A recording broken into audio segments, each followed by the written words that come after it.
अस्सलाम वालेकुम। आज के लेक्चर का टॉपिक कार्डिक आउटपुट है। Cardiac output is the amount of blood pumped from each ventricle. Usually it refers to left ventricular output through aorta. Cardiac output is the most important factor in cardiovascular system because rate of blood flow through different parts of the body depends upon cardiac output. ये cardiac output जो ventricles blood को pump करते हैं उसे cardiac output करते हैं। और cardiac output usually term जो रेफ़र की जाती है, जो लेफ़्ट वेंट्रिकल है वो जो एओर्टा की तरफ ब्लड को भेजता है, तो उससे ये रिलेट करती है। अब ये कार्डियोवास्कुलर सिस्टम का जो कार्डिक आउटपुट है ये क्रूशियल पार्ट है। अगर कार्डिक आउटपुट कम होगा तो इसका जो इफ़ेक्ट है वो बॉडी के जो ऑर्गन्स हैं उस पर पड़ेगा। बॉडी के जितने भी ऑर्गन्स हैं वो कार्डिक आउटपुट से रिलेट करते हैं। कार्डिक आउटपुट अगर कम होगा तो उनको ऑक्सीजन की सप्लाई, न्यूट्रिशन की सप्लाई कम हो जाएगी।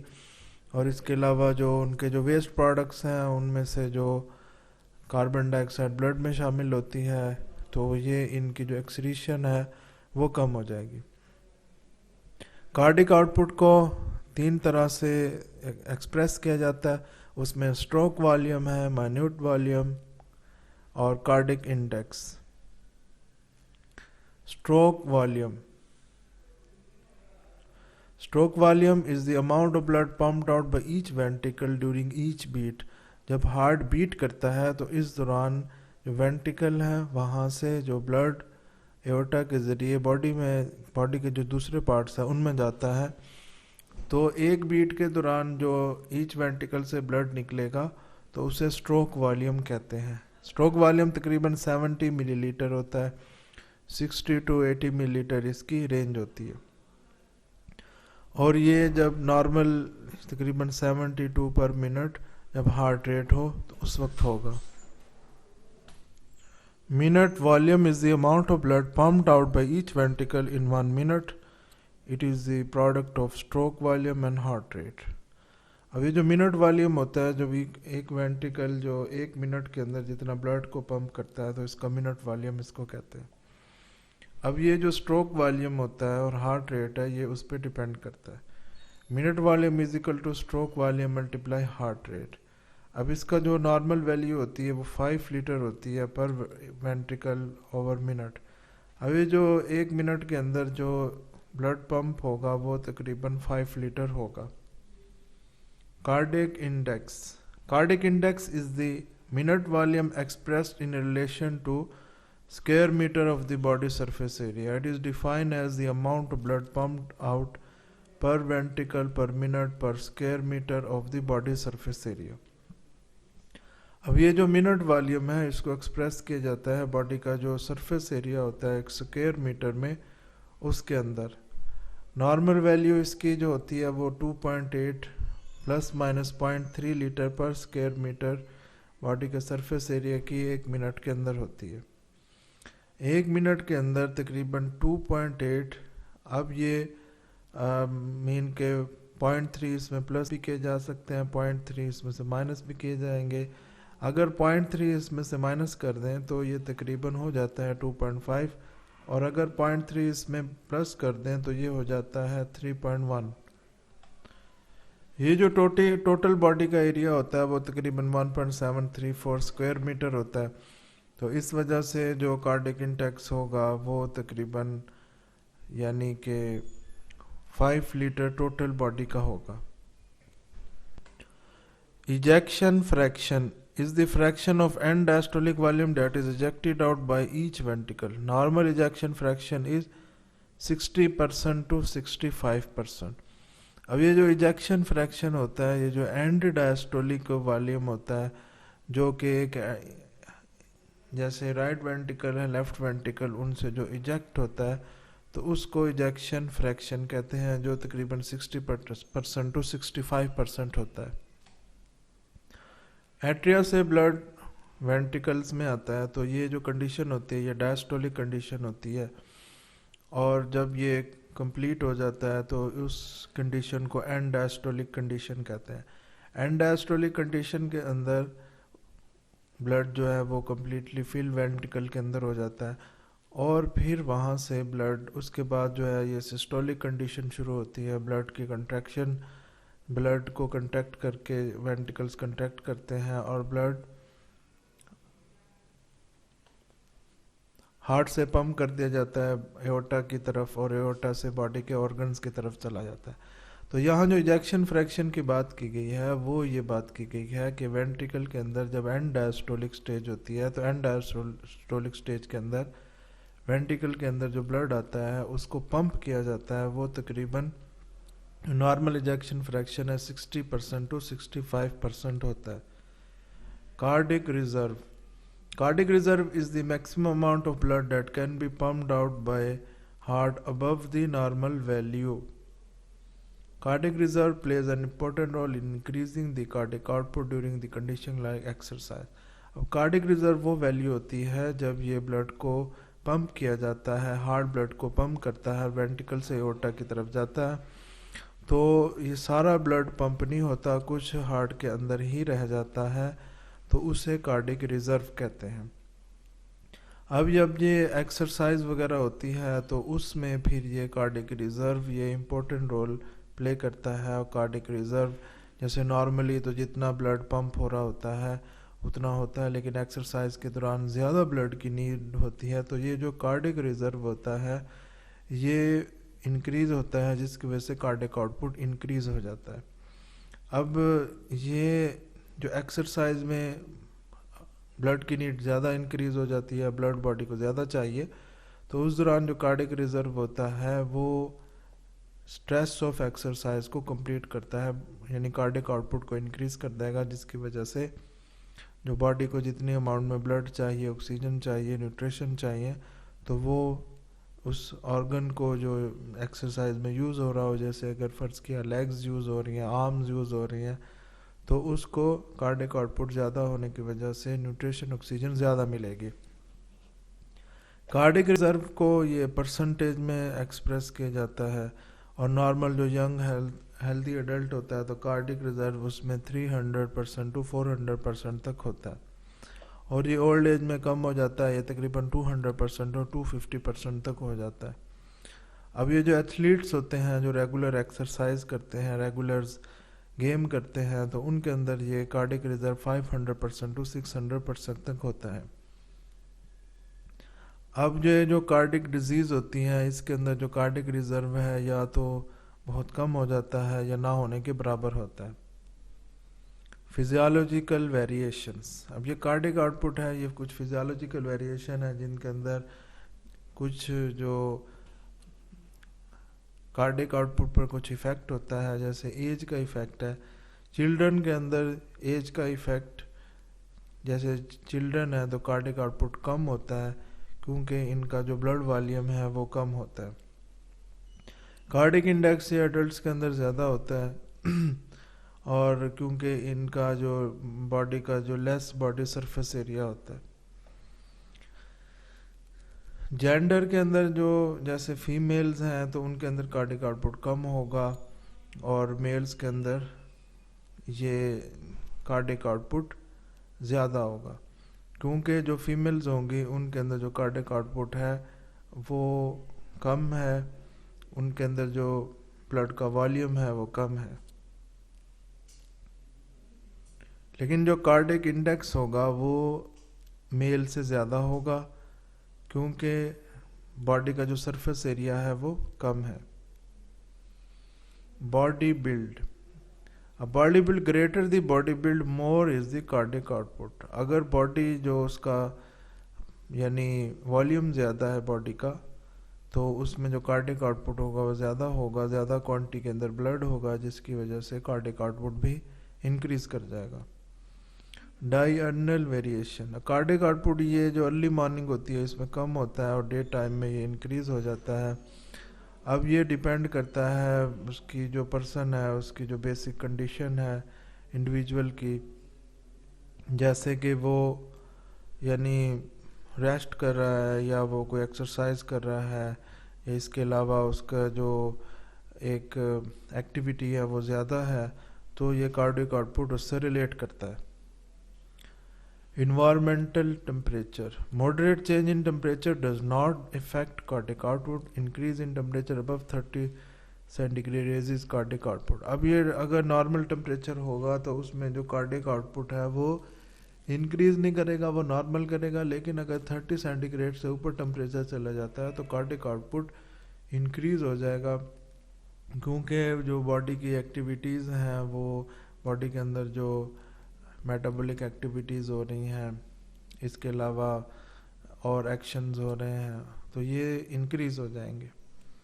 इमोशनल कंडीशंस जैसे कि anxiety, apprehension and excitement increases cardiac output about 50% to 100% through the release of catecholamines which increase the heart rate and force of contraction. अब ये जो एग्जाइटी होती है, एप्रीहेंशन होती है, एप्रीहेंशन कहते हैं कि जैसे कोई अनप्लेजेंट हैपन हो जाए। इसके अलावा जो एक्साइटमेंट कंडीशन होती है तो उसके अंदर ये कैटेकोलामाइन ये रिलीज होंगे जो कि कार्डियक आउटपुट को 50% टू 100% इंक्रीज कर देंगे। कैटेकोलामाइन ये हार्ट के ऊपर एक्ट करेंगे, हार्ट रेट को इंक्रीज करेंगे, इसके अलावा जो हार्ट की फोर्स ऑफ कंट्रैक्शन है उसको इंक्रीज करेंगे। After meals, during the first 1 hour after taking meals cardiac output increases. अभी जो फर्स्ट हावर होता है इसके अंदर कार्डियक आउटपुट इंक्रीज हो जाता है, ये इस वजह से कि बॉडी की मेटाबॉलिक एक्टिविटीज़ खाना खाने के बाद इंक्रीज हो जाती हैं, जिसकी वजह से कार्डियक आउटपुट इंक्रीज हो जाता है। Exercise, cardiac output increases during exercise because of increase in heart rate and force of contraction.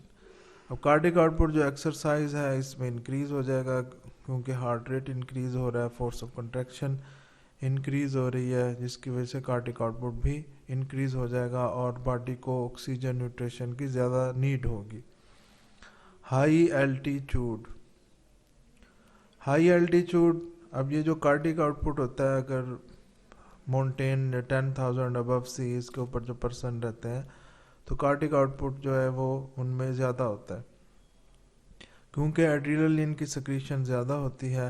Adrenaline की सिक्रीशन स्टिमुलेट करती है, जैसे हाइपोक्सिया वगैरह जो कंडीशन उस वक्त होती है, ऑक्सीजन की उस जगह पे जो प्रेशर है वो कम होता है, उसकी वजह से हाइपोक्सिया की कंडीशन बॉडी के अंदर होगी और उसकी वजह से एड्रेनालिन की सिक्रीशन होगी। एड्रेनालिन की सिक्रीशन कार्डियक आउटपुट को इंक्रीज कर देगी।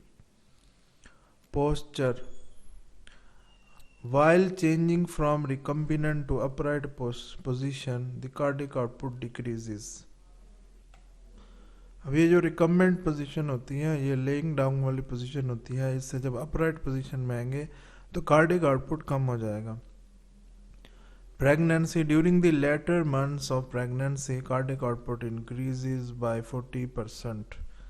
अब ये जो बाद वाले जो प्रेगनेंसी के डेज होते हैं, मंथ होते हैं, तो उनमें कार्डियक आउटपुट 40% तक इंक्रीज हो जाता है। Sleep, cardiac output is slightly decrease और it is unaltered during the sleep. जो स्लीप की जो ड्यूरिंग स्लीप कार्डियक आउटपुट या तो कम हो जाएगा या फिर इसमें कोई चेंजिंग नहीं आएगी। Pathological variations, increase in cardiac output. अब कुछ पैथोलॉजिकल वेरिएशंस हैं जिनके अंदर कार्डियक आउटपुट इंक्रीज हो जाता है, जिसमें फीवर है due to increase oxidative process.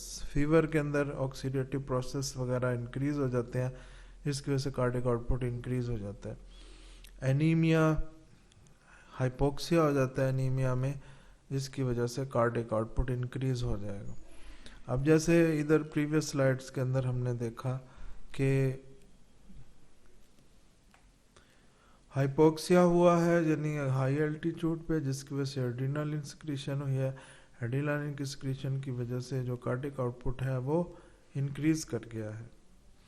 तो एनीमिया, इसके अंदर आरबीसी की क्वांटिटी कम हो जाती है, एचबी कम हो जाता है, जिसकी वजह से बॉडी के अंदर हाइपोक्सिया की कंडीशन होगी। तो हाइपोक्सिया की कंडीशन की वजह से एड्रेनालिन की सिक्रीशन होगी। एड्रेनालिन की सिक्रीशन जब होगी तो कार्डियक आउटपुट इंक्रीज हो जाएगा। Hyperthyroidism, due to increase basal metabolic rate. अब ये हाइपरथायरॉयडिज्म, ये इसमें जो थायराइड ग्लैंड्स होते हैं जैसे T3, T4, TSH वो इंक्रीज हो जाते हैं, जिसकी वजह से जो बेसल मेटाबॉलिक रेट है वो इंक्रीज कर जाता है। कुछ फैक्टर्स हैं जो कार्डिक आउटपुट को कम करते हैं।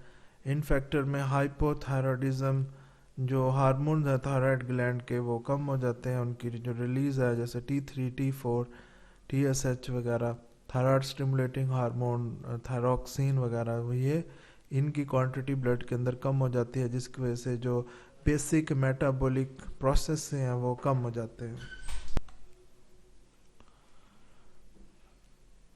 एट्रियल फिब्रिलेशन,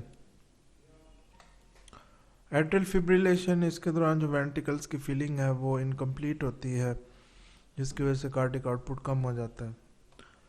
एट्रियल फिब्रिलेशन कहते हैं ये जो सिग्नल है एट्रोवेंट्रिकुलर एट्रिया की तरफ जो सिग्नल होते हैं वो रैपिड और इंक्रीज हो जाते हैं, जो इलेक्ट्रिकल सिग्नल होते हैं इसकी कंट्रैक्शन के लिए।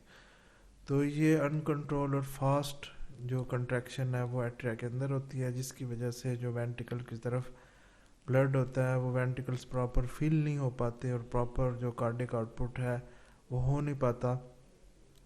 वेंट्रिकल्स की फीलिंग कम होती है और कार्डिक आउटपुट कम हो जाता है। Incomplete heart block with coronary sclerosis और मायोकार्डियल डिजनरेशन। अब ये जो अगर हार्ट ब्लॉक, ये इनकम्प्लीट हार्ट ब्लॉक हो जिसमें जो इसकी जो कोरोनरी ब्लड वेसल्स हैं या इसके अलावा इसका जो मसल है उनके अंदर कोई डिजनरेशन हो जाए तो उसकी वजह से भी हार्ट के अंदर जो कंट्रैक्शन है वो डिफेक्टिव होगी और प्रॉपर हार्ट एक्शन नहीं कर पाएगा। कंजस्टिव कार्डिक फेलियर, जब कंट्रैक्शन है वो हार्ट की वो कम हो जाती है, वीक हो जाती है, उसकी वजह से जो कार्डिक आउटपुट है वो भी कम हो जाता है। कंजस्टिव कार्डिक फेलियर ये ऐसी कंडीशन को कहते हैं जिसके अंदर जो इसके जो मसल हैं उनको प्रॉपर ब्लड की सप्लाई नहीं मिलती और वो प्रॉपर कंट्रैक्शन नहीं कर सकते।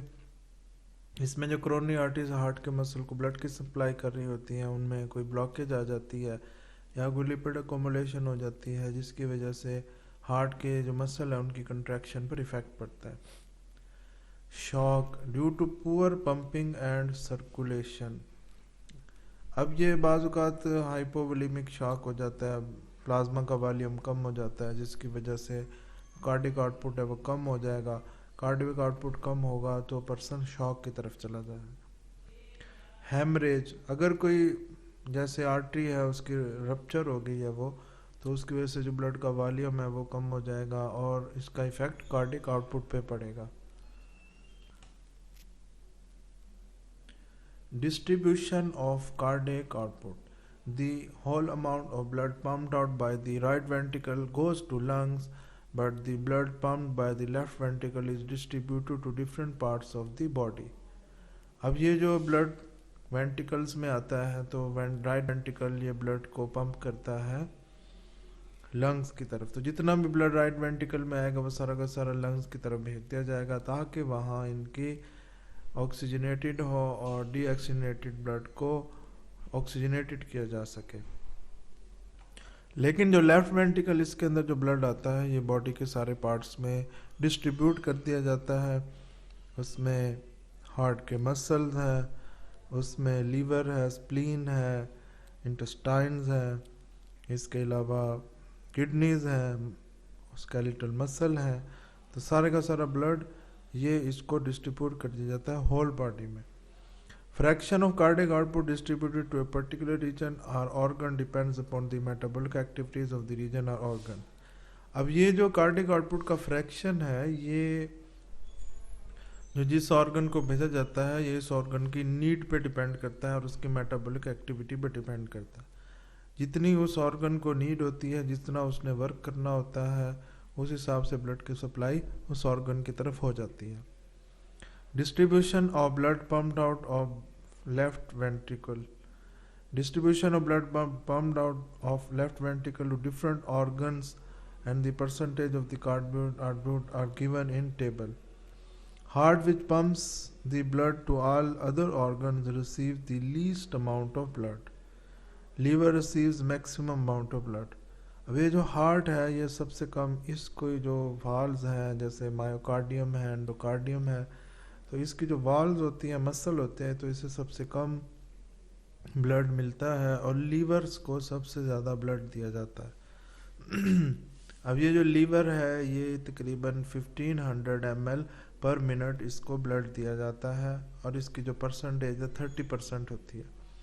किडनी को 1300, इसी तरह जो स्केलेटल मसल है 900, ब्रेन को 800 ml पर मिनट ब्लड मिल रहा है। इसके अलावा जो skin, bone and GI tract वगैरह इनको 300 ब्लड मिलता है।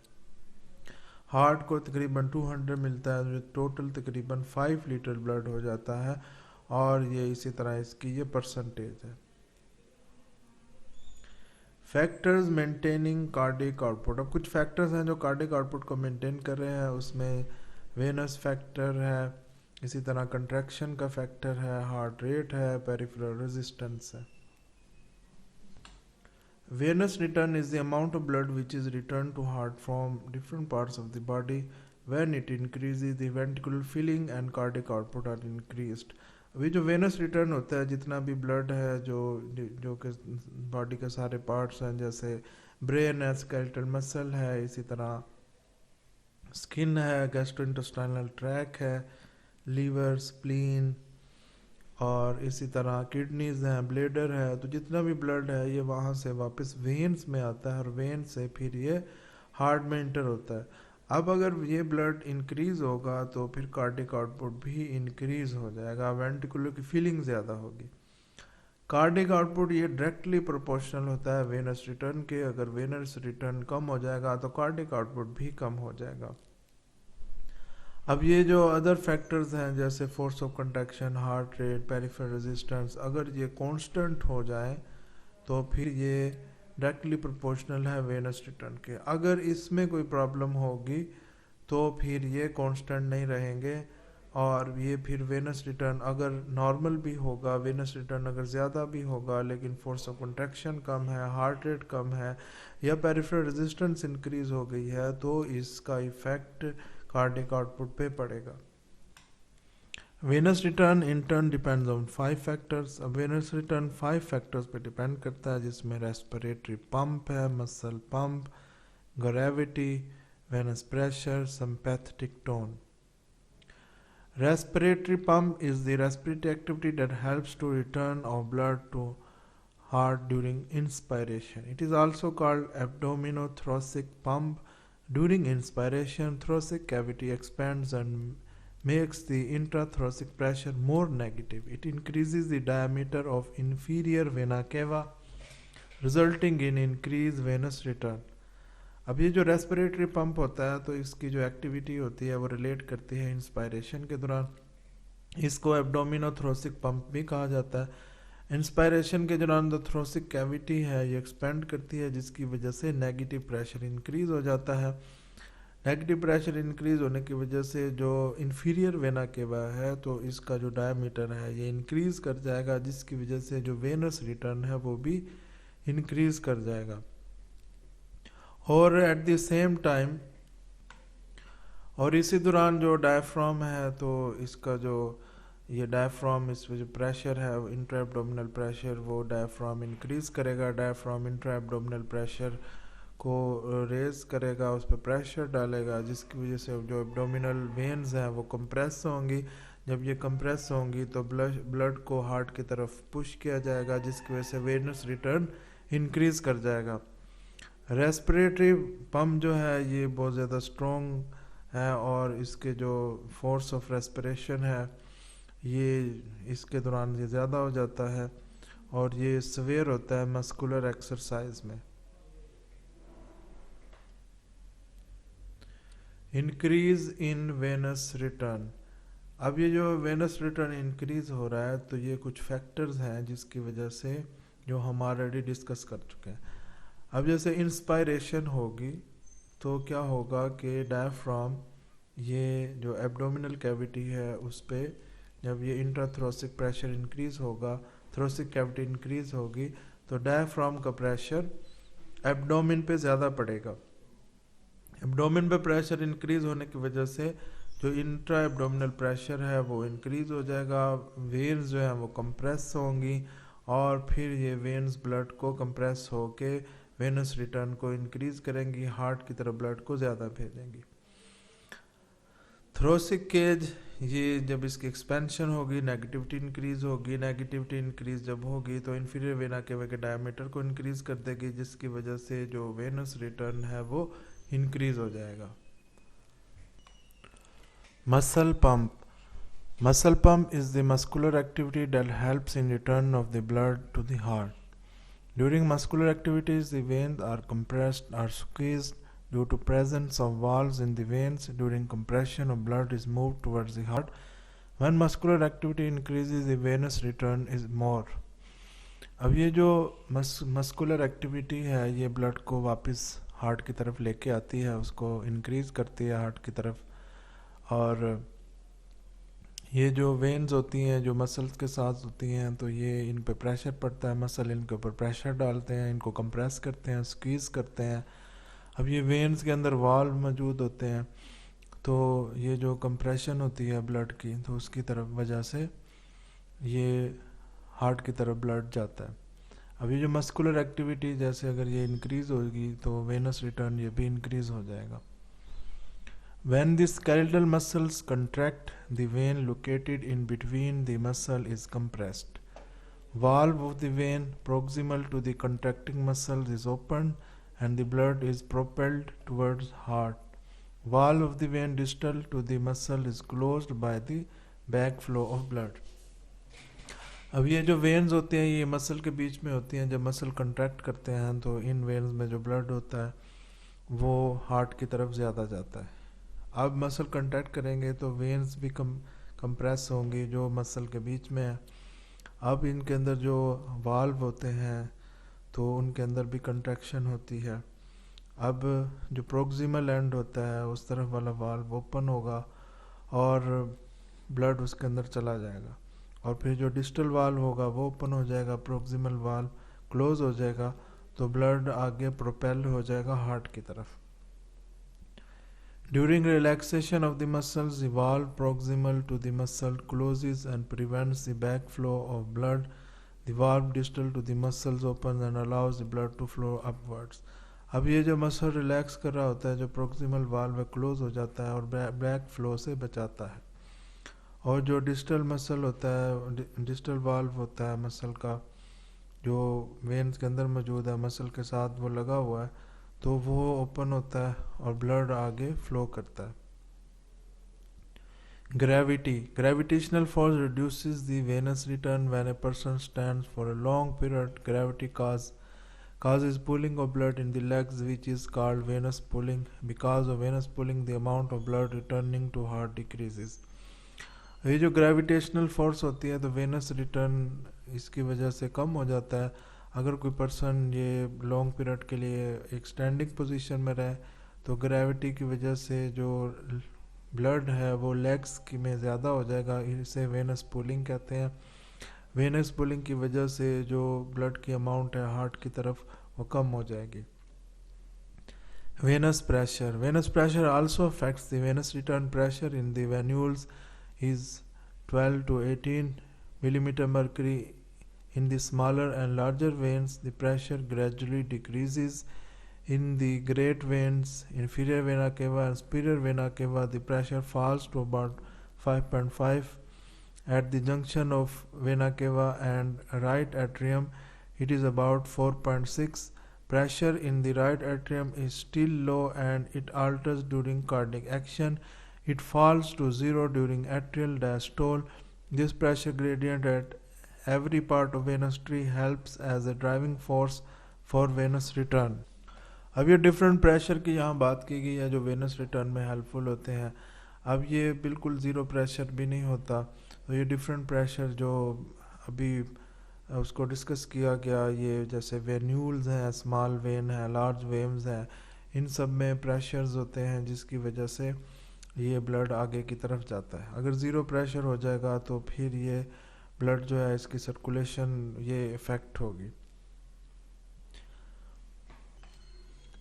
अब ये प्रेशर ये राइट एट्रियम इसके अंदर भी थोड़ा सा प्रेशर होता है, लेकिन जब एट्रियल डायस्टोल होगा तो उस वक्त प्रेशर ज़ीरो हो जाएगा और एट्रिया की फिलिंग होगी।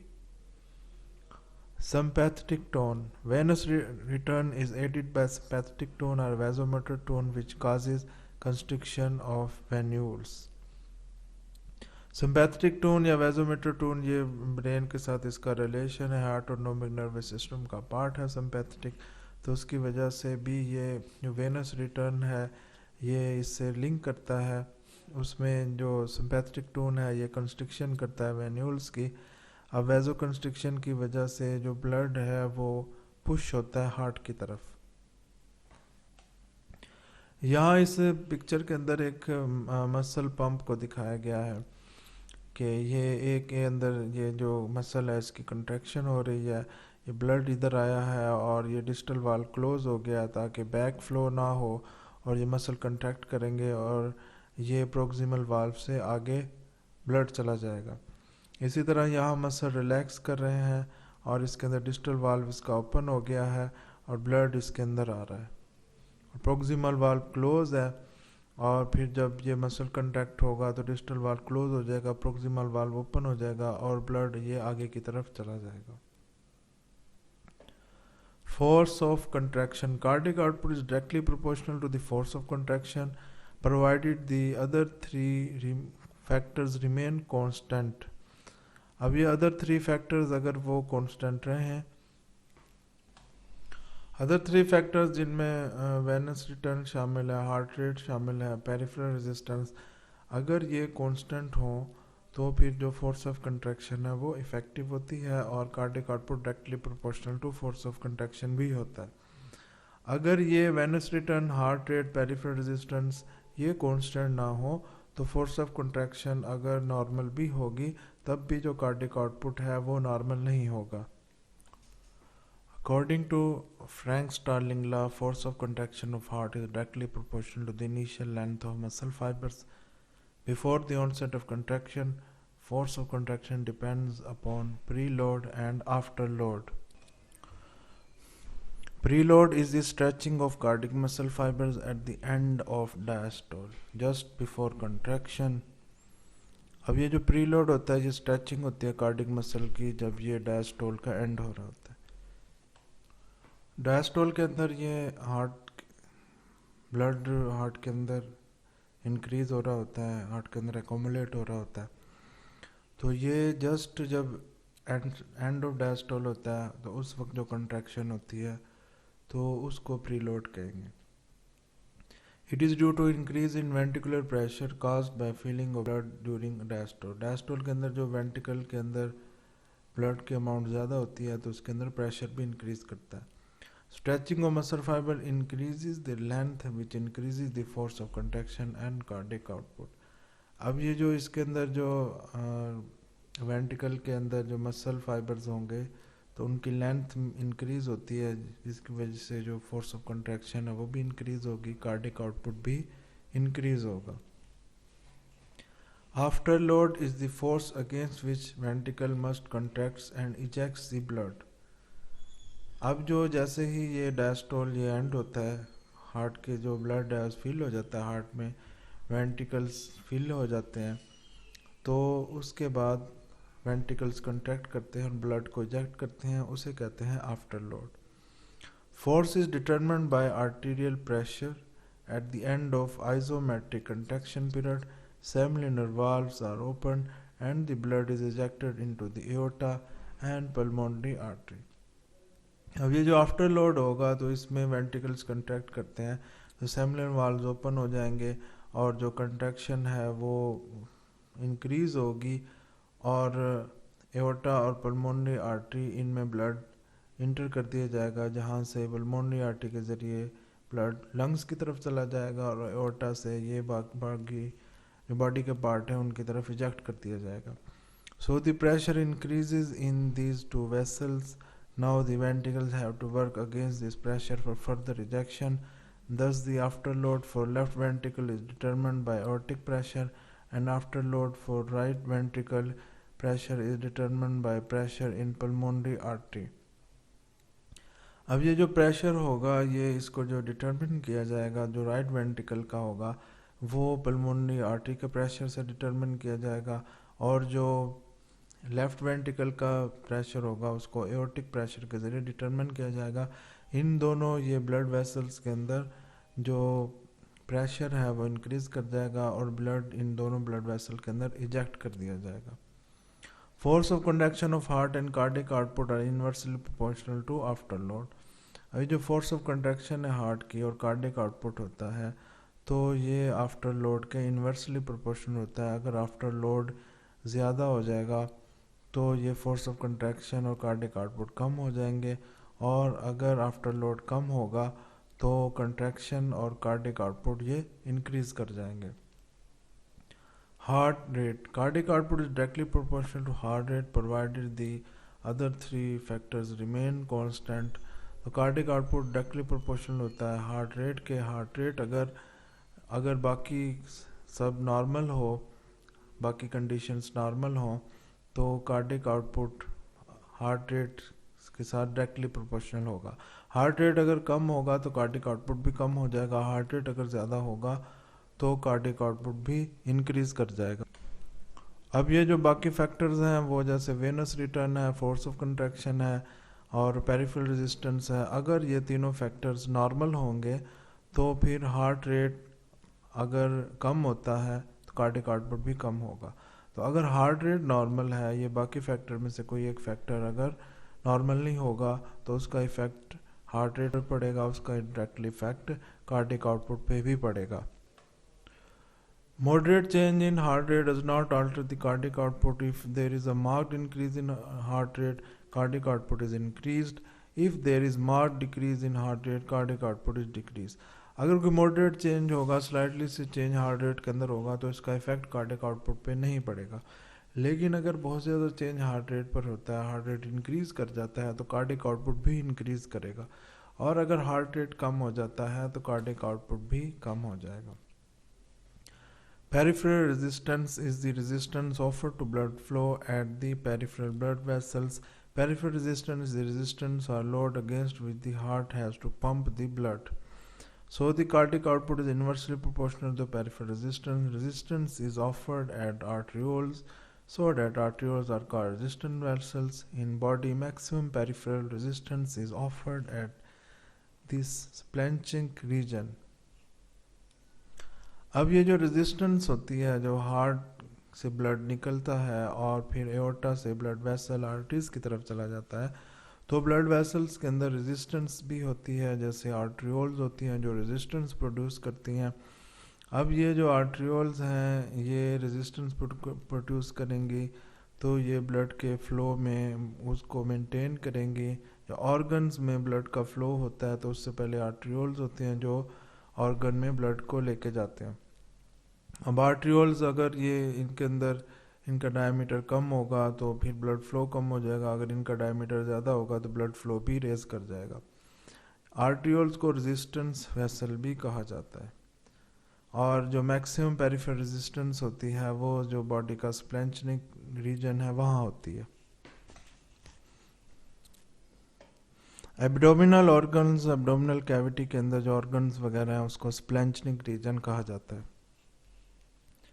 Measurement of cardiac output, measurement of cardiac output ये डायरेक्ट मेथड के ज़रिए होती है, जैसा कि ये कार्डियोमीटर के ज़रिए हो रही है, ये फ्लो मीटर के ज़रिए हो रही है। अब ये जो कार्डियोमीटर के ज़रिए होती है ये ईसीजी लेक्चर, उसके अंदर आप जो ईसीजी मेरा लेक्चर होगा उसके अंदर ये मौजूद है कि कार्डियोमीटर के ज़रिए किस तरह ये एक कार्डियोमीटर के ज़रिए कार्डियक आउटपुट को असेस किया जा रहा है।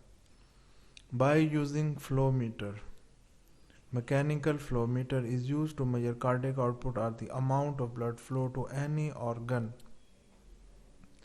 अब ये कार्डियक आउटपुट को जो भी ऑर्गन्स हैं बॉडी में जो उनको ब्लड की सप्लाई हो रही है तो ये मैकेनिकल फ्लो मीटर के ज़रिए ये असेस किया जा सकता है कि इस ऑर्गन को नॉर्मल ब्लड की सप्लाई हो रही है या नहीं हो रही। It is used only in animals. It has an inlet, a measuring device in the middle and an outlet. Aorta or the artery entering any organ is cut. Inlet and outlet of the flow meter are inserted into cut ends of the blood vessels. When the blood passes through the flow meter, The measuring device determines the amount of blood flow. अब ये जिस animal वगैरह में test करना हो, ये जो flow meter होता है, इसके ज़रिए एनिमल के अंदर किसी जो ऑर्गन है उसकी जो ब्लड सप्लाई है उसको देखा जाता है कि इसको ब्लड सप्लाई नॉर्मल हो रही है, नहीं हो रही, कम हो रही है या ज़्यादा हो रही है। तो इसमें क्या होगा कि ये जो डिवाइस होती है तो इसके दो तरफ से एक इनलेट होता है, एक आउटलेट होता है। एक तरफ से ब्लड इस डिवाइस में जाता है और दूसरी तरफ से निकल जाता है। अब ये एओर्टा या आर्टरी जो इस ऑर्गन को ब्लड की सप्लाई कर रही होगी तो उसको काट लिया जाएगा, इनलेट वहाँ लगा दिया जाएगा और आउटलेट जो है ये दूसरा एंड जो होगा आर्टरी का वहाँ लगा दिया जाएगा। अब इसमें से ब्लड पास होगा और डिवाइस पे नोट हो जाएगा कि ये इस कितनी क्वांटिटी के अंदर ब्लड जा रहा है और कार्डिक आउटपुट को मेजर किया जा सकता है इस तरीके के ज़रिए। Electromagnetic flow meter. Principle of this flow meter is to develop an electromagnetic field by means of two coils of wire. If the coils are placed on either side of a blood vessel, the electromagnetic field is produced around the vessel. When blood flows through the vessel, there is an alteration in the electromagnetic field. By using appropriate electrodes, the change in the magnetic field can be detected. By connecting electrodes to an electronic device, velocity of blood flow is determined on the basis of changes in the magnetic field. From the velocity of blood flow, the volume of blood flow is calculated. अब जो basically principal है electromagnetic flow meter का, वो electromagnetic field जो है वो develop कर दी जाती है।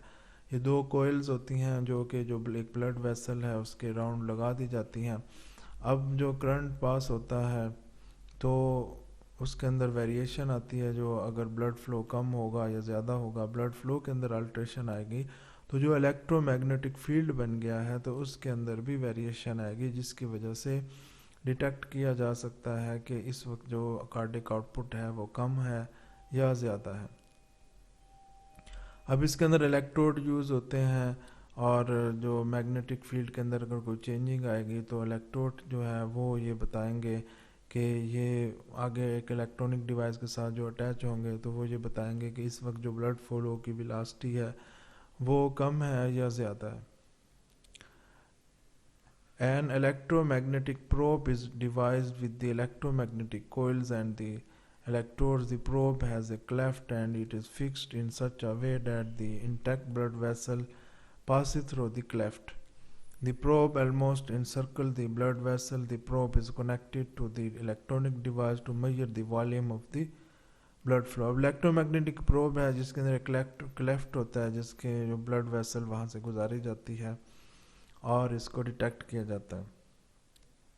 अब ये जो एडवांटेज है एक फ्लो मीटर का वो ये है इसका कि इसमें ब्लड वेसल को कट नहीं किया जा सकता, कट नहीं किया जाता। विदाउट कटिंग ब्लड वेसल को उसमें से जो इलेक्ट्रोमैग्नेटिक प्रोब उसके साथ लगा के उसका फ्लो चेक किया जाता है। Ultrasonic Doppler flow meter. Ultrasound is a sound with very high frequency. It is very much beyond the audible range of human ears. The waves of the ultrasound are transmitted through a blood vessel. These sound waves are called transmitted waves. Ultrasound जो होता है इसके अंदर बहुत high frequency की जो sound waves हैं वो यूज़ की जाती हैं। अब ये जो वेव्स होती हैं ये ह्यूमन एयर जो है उसको नहीं सुन सकते, इस तरह की वो फ्रिक्वेंसी की होती हैं। अब ये जो वेव्स हैं ये ब्लड वेसल को ट्रांसमिट की जाती हैं और इसलिए इसे ट्रांसमिटेड वेव्स भी कहते हैं। While passing through the blood vessel, the sound waves hit against the blood cells, particularly the red blood cell, and are reflected back. अब ये जो वेव्स उस ब्लड वेसल के ऊपर पड़ेंगी तो ये जो उसके अंदर जो रेड ब्लड सेल हैं वहाँ से ये रिफ्लेक्ट होंगी और फिर वापस आएंगे। Frequency of the reflected waves is different from that of the transmitted waves. This effect is called the Doppler effect. अब ये जो फ्रिक्वेंसी होगी जो मतलब कि जो रिफ्लेक्टेड वेव्स की होगी वो जो वेव्स उस पर डाली गई हैं उसके फ्रिक्वेंसी से वो डिफरेंट होंगे। इसको डॉपलर इफ़ेक्ट कहा जाता है। अब इसको जो डिस्कवर किया वो जॉन क्रिश्चियन डॉपलर, उसने इसे डिस्कवर किया Alteration in the frequency of reflective wave depends upon the velocity of blood flowing through the blood vessels. By detecting the differences between the frequencies of transmitted and reflected sound waves, the velocity of blood flow and then the volume of blood flow are determined. अब ये जो waves इस पे डाली गई हैं और जो रिफ्लेक्ट वेव्स हुई हैं, तो इन दोनों की जो फ्रिक्वेंसी है उनके अंदर वेरिएशन आएगी. अब ये जो ब्लड पास हो रहा है, तो ब्लड पास की जो फ्रिक्वेंसी होगी, ब्लड पास जो इसकी जो ब्लड की वेलोसिटी होगी ब्लड फ्लो की, तो वो इन दोनों के जो वेरिएशन आएगी, इन जो वेव उस पर ऐड की गई है और जो वेव्स रिफ्लेक्ट हुई है, इन दोनों की जो फ्रिक्वेंसी के अंदर वेरिएशन आएगी, तो उसको मेजर कर लिया जाएगा, जिससे ये पता चल जाएगा कि ब्लड फ्लो उसके जो वॉल्यूम और वेलोसिटी ये कितनी है. Instrument ultrasonic device has piezoelectric crystal which produces the ultrasonic waves and acts as sensor to receive the reflected waves. This device is connected to an electronic equipment which detects the difference between the frequencies of transmitted and reflected waves and thereby determines the velocity of blood flow and the volume of the blood flow. अभी जो instrument इसके अंदर use किया जाता है, तो वो उसके अंदर पीजोइलेक्ट्रिक क्रिस्टल्स होते हैं जो कि अल्ट्रासोनिक वेव्स को प्रोड्यूस करते हैं, और सेंसर लगे होते हैं जो कि ये डिफरेंस करते हैं कि रिफ्लेक्टिव वेव्स की फ्रिक्वेंसी और ओरिजिनल जो वेव्स उस पर भेजी गई हैं, तो इनके फ्रिक्वेंसी में क्या डिफरेंस है. अब इसके डिफरेंस को डिटेक्ट करके जो ट्रांसमिटेड वेव्स और रिफ्लेक्टेड वेव्स है, तो ये डिटरमिन कर लिया जाता है कि जो ब्लड की वेलोसिटी है और ब्लड का वॉल्यूम है वो कितना है. Disadvantages of direct method. Direct method to measure cardiac output can be used only in animals. अब ये डायरेक्ट मेथड होते हैं ये सिर्फ एनिमल्स के अंदर यूज़ किए जाते हैं, और ब्लड वेसल इसमें कट होती है जो कि एनिमल लाइफ जो है उसको रिस्क कर सकती है, एनिमल लाइफ के लिए रिस्क है ये. अब ये जो कार्डियोमीटर होता है, तो साइज़ जो कार्डियोमीटर का होता है ये सूटेबल हो हार्ट के साइज़ के मुताबिक. अब ये जो मैकेनिकल फ्लोमीटर यूज़ किया जाता है, तो इसका जो डायमीटर होता है इनलेट का और आउटलेट का जो डायमीटर होता है, तो ये जो ब्लड वेसल जिसको कट किया गया है, जिसमें इनलेट और आउटलेट इंटर किया गया है, उसके डायमीटर के मुताबिक ही होना चाहिए. Measurement of cardiac output by indirect methods. अब ये जो मेजरमेंट है कार्डियक आउटपुट की इनडायरेक्ट मेथड, उसमें इन्वेसिव मेथड है, नॉन इन्वेसिव मेथड है. Invasive method refers to produce which involve invasion और penetration of healthy tissues, organs or parts of the body by means of perforation, puncture, incision, injection or catheterization. Non-invasive method means the procedure that does not involve invasion or penetration of tissue, organs or parts of the body. तो इस paragraph का आपको पता चल गया कि इसके अंदर ये बताया गया है कि इन्वेजन और नॉन इन्वेजन मेथड में क्या डिफरेंस है. इन्वेजन मेथड होगा उसमें बॉडी के ऊपर पंक्चर वगैरह लगाया जाएगा, और जो इन्वेजन मेथड होगा उसमें पंक्चर होगा. नॉन इन्वेजन मेथड के अंदर पंक्चर नहीं होगा, और ये जो पेनिट्रेशन होगी वो नहीं होगी, डायरेक्ट पेनिट्रेशन स्किन के ऊपर या किसी ब्लड वेसल के अंदर. अब ये जो इनडायरेक्ट मेथड है उसमें फिक प्रिंसिपल को यूज़ करके इंडिकेटेड डाइल्यूशन टेक्निक के ज़रिए, थर्मोडाइल्यूशन टेक्निक के ज़रिए, अल्ट्रासोनिक डॉपलर ट्रांसड्यूसर टेक्निक के ज़रिए, डॉपलर इकोकार्डियोग्राफी के ज़रिए, ब्लास्टोकार्डियोग्राफी के ज़रिए.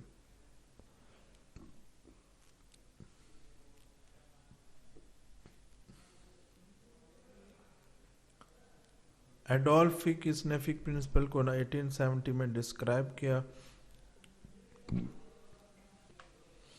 According to this principle, the amount of a substance taken up by an organ or by the whole body or given out in a unit of time is the product of amount of blood flowing through the organ and the arteriovenous difference of the substance across the organ.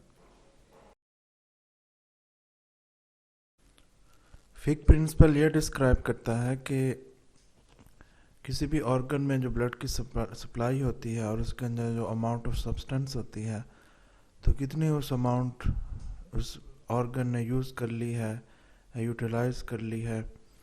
और जब blood उसमें से वापस निकला है, जैसे वो veins में गया है, आर्टरी उस ऑर्गन के अंदर इंटर हो रही थी और वेन्स में गया है, तो कितना यूटिलाइज हुआ है। तो ये फिक प्रिंसिपल के ज़रिए पता चल जाता है। अब ये अमाउंट ऑफ सब्सटेंस इस तरह टेक की जाती है, ये फार्मूले के तहत amount of substance taken or given is equal to amount of blood flow per minute multiply arteriovenous difference. अब ये इस एग्जांपल के ज़रिए ये समझाने की कोशिश की गई है कि किस तरह ये फिक प्रिंसिपल को डिस्क्राइब किया जा सकता है। Amount of blood flowing through lungs is 5000 millilitre per minute. 1 minute के अंदर लंग से तकरीबन 5000 मिलीलीटर ब्लड पास होता है। O2 content in arterial blood 20 millilitre पर 100 ml ऑफ ब्लड। अब ये 100 ml जो इसके अंदर ब्लड जाता है, तो उसके अंदर तकरीबन 20 मिलीलीटर ये O2 कंटेंट होता है, ऑक्सीजन का कंटेंट होता है। और वेनस के अंदर ये तकरीबन 15 मिलीलीटर पर 100 मिलीलीटर ऑफ ब्लड होता है। अब ये इसी तरह जो फार्मूला जो भी पहले डिस्कस किया, तो इसको यहाँ पुट करेंगे। तो amount of blood flow per minute ये तकरीबन 5000 मिलीलीटर पर मिनट है लंग्स में से, इसको मल्टीप्लाई करेंगे, 20 आ जाएगा। ये जो आर्टीरियल ब्लड है उसके अंदर जो ऑक्सीजन कंटेंट है वो 20 हो गया। इसी तरह 20 में से -15 जो ऑक्सीजन कंटेंट है जो कि वेनस ब्लड के अंदर है, ये 15 है। तो 20 में से -15 होंगे तो 5 आ जाएगा। इसको कैलकुलेट करेंगे तो ये 250 हो जाएगा। तो amount of oxygen moved from lungs to blood is 250 millilitre per minute. Lungs में से तकरीबन 250 मिलीलीटर 1 मिनट के अंदर जो ऑक्सीजन है वो ब्लड के अंदर शामिल होती है। Modification of Fick principle to measure cardiac output. Fick principle is modified to measure the cardiac output are a part of cardiac output, amount of blood to an organ. The cardiac output or the amount of blood flowing through an organ is in a given unit of time is determined by the formula. Cardiac output is equal to amount of substance taken or given by an organ per minute, arteriovenous difference of the substance across the organ. Cardiac output को major करने के लिए फिक principal को modify भी किया जा सकता है, जो कि इस स्लाइड के अंदर आपको नज़र आ रहा है। और कार्डिक आउटपुट इसका जो फार्मूला है ये यहाँ डिस्क्राइब किया गया है कि एक मिनट के अंदर जो ऑर्गन किसी भी सब्सटेंस को टेक करता है या देता है, जैसे लंग्स जो हैं ये कार्बन डाइऑक्साइड को टेक कर रहे हैं और ऑक्सीजन को दे रहे हैं। इसको डिवाइड करेंगे arteriovenous difference of the substance across the organ. जो एट्रोवेनस डिफरेंस है ये सब्सटेंस का ऑर्गन्स के अक्रॉस, तो उससे इसको डिवाइड किया जाएगा। अब ये 2 वेज में इसको मेजर किया जा सकता है, जो कि जैसे ऑक्सीजन कंजम्पशन है और कार्बन डाइऑक्साइड गिवन आउट है। Measurement of cardiac output by using oxygen consumption. Fick principle is used to measure the cardiac output by determining the amount of oxygen consumed in the body in a given period of time and dividing this value by the atriovenous difference across the lungs. अब यहाँ oxygen consumption की बात हो रही है, तो cardiac output ये major किया जा सकता है ऑक्सीजन कंजम्पशन जो मिलीलीटर पर मिनट हो रही है, और इस तरह एट्रोवेनस डिफरेंस है O2 डिफरेंस, ऑक्सीजन का डिफरेंस, इसके तहत इसको मेजर किया जा सकता है। Oxygen consumption, amount of oxygen consumed is measured by using respirometer और BMR apparatus। अब ये जो ऑक्सीजन कंजम्पशन है, कितनी ऑक्सीजन कंजम्पशन हो रही है, ये रेस्पायरोमीटर के ज़रिए भी इसको डिटेक्ट किया जा सकता है। इसके अलावा जो बेनेडिक्ट रोथ apparatus है उसके ज़रिए भी इसको मेजर किया जा सकता है। Oxygen content in arterial blood, blood is collected from any artery to determine the oxygen content in arterial blood. Oxygen content is determined by blood gas analyser. Blood के अंदर जो गैसेस होती हैं उसको एनालाइज करने के लिए आर्टेरियल ब्लड गैसेस एक एनालाइजर होता है, जिसके अंदर जो ब्लड है, आर्टीरियल ब्लड, उसको इंटर किया जाता है और वो मेजर करके दे जाता है कि ये ऑक्सीजन का जो कंटेंट है वो इस ब्लड के अंदर कितना है। Oxygen content in venous blood. Only mixed venous blood is used to determine the oxygen content of venous blood. Since oxygen content is different in different veins, mixed venous blood is collected from right atrium or pulmonary artery. It is done by introducing a catheter through basilar vein of forearm. Oxygen is determined from this blood by blood gas analyzer. अब ये जो oxygen content होता है ये different जो veins होती हैं उनके अंदर डिफरेंट होता है, लेकिन ये सारा मिक्स होके इंफीरियर और सुपीरियर वेना केवा के ज़रिए राइट एट्रियम के अंदर आता है। राइट एट्रियम इस ब्लड को पल्मोनरी आर्टरी के ज़रिए लंग्स की तरफ भेजता है। अब ये है कि इसके कलेक्ट कैसे किया जा सकता है, तो उसके लिए कैथेटर यूज़ होता है जो कि जो फोर आर्म में है उसकी वेन के अंदर इंटर करके एट्रियम तक पहुंचाया जाता है और ये ब्लड वहाँ से लिया जाता है और फिर उसको ब्लड गैस को एनालाइज किया जाता है एनालाइजर के ज़रिए। O2 कंज्यूम्ड बाय लंग्स ये तकरीबन 250 मिलीलीटर पर मिनट है। O2 content in arterial blood 20 millilitre पर 100 मिलीलीटर ऑफ ब्लड है। O2 content in venous blood 15 millilitre पर 100 मिलीलीटर ऑफ ब्लड है। अब ये फार्मूला इसके अंदर ऐड कर देंगे तो कार्डिक आउटपुट हो जाएगा ये O2 कंज्यूम्ड इन ब्लड ये तकरीबन 250 मिलीलीटर है और इसके डिवाइड करेंगे ये जो आर्टरी वेनस डिफरेंस था जो प्रीवियस स्लाइड के अंदर हमने इसको डिस्कस किया तो वो 5/100 था। 20 में से -15 किए तो ये 5 आ गया। फिर जब इसको कैलकुलेट करेंगे तो ये टोटल 5 लीटर पर मिनट हो जाएगा। ये कार्डिक आउटपुट लंग्स का ऑक्सीजन कंटेंट के ज़रिए पता चल जाएगा। Measurement of cardiac output by using oxygen consumption. 5 milliliter of oxygen is taken by 100 milliliter of blood while passing through the lungs. Thus 250 milliliter of oxygen is taken by 500 milliliter of blood. Since cardiac output is derived to the amount of blood passing through pulmonary circulation, the cardiac output is equal to 5 liter per minute. अब यहाँ ये बात की गई है कि जो 5 litre total किस तरह हो रहा है, तो जैसे 5 ml ऑक्सीजन ये 100 ml से टेक की जाती है, तो अगर ये 100 की जगह अगर इसकी क्वांटिटी बढ़ जाएगी, जैसे वो 5 लीटर हो गया है तो ये 250 ml हो जाएगा। 250 ml जब जैसे 5 ml 1000 ml से टेक किया जा रहा है तो 250 ml ये 5 लीटर से टेक किया जाएगा। तो इस तरह जो कार्डिक आउटपुट होगा, जो पल्मोनरी सर्कुलेशन का कार्डिक आउटपुट है, ये 5 लीटर पर मिनट है। अब इस डायग्राम के अंदर ये इंडिकेट किया जा रहा है, अब ये जो यहाँ ब्लड वेसल नज़र आ रही है तो ये पल्मोनरी आर्टरी है। पल्मोनरी आर्टरी ब्लड को लेके लंग्स की तरफ आ रही है। अब लंग्स में ये तकरीबन इसके अंदर जो ऑक्सीजन की क्वांटिटी है वो 15 ml पर 100 ml है।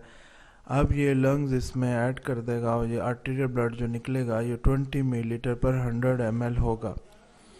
मीन का ये 5 का डिफरेंस यहाँ आ रहा है। कार्डिक आउटपुट ये कार्बन डाइऑक्साइड के ज़रिए भी मेजर किया जा सकता है, कार्बन डाइऑक्साइड की क्वांटिटी के ज़रिए भी मेजर किया जा सकता है।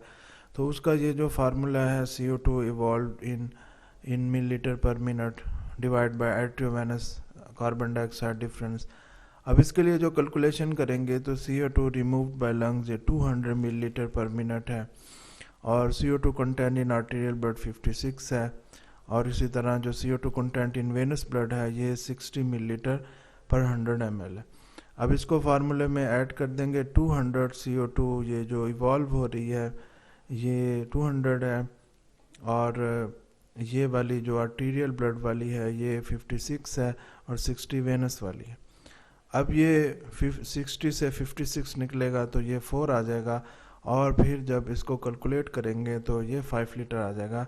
तो इस तरह एक कार्बन डाइऑक्साइड इसकी जो क्वांटिटी है उसको देखकर भी कार्डिक आउटपुट जो पल्मोनरी सर्कुलेशन का पल्मोनरी जो लंग्स की तरफ ब्लड जा रहा है तो उसको भी पता चल सकता है कि कितनी क्वांटिटी के अंदर हार्ट से ब्लड लंग्स की तरफ जा रहा है।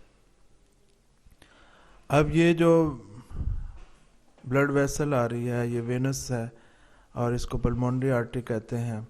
अब ये है 60 मिलीलीटर पर 100 ml और ये आर्टीरियल ब्लड है।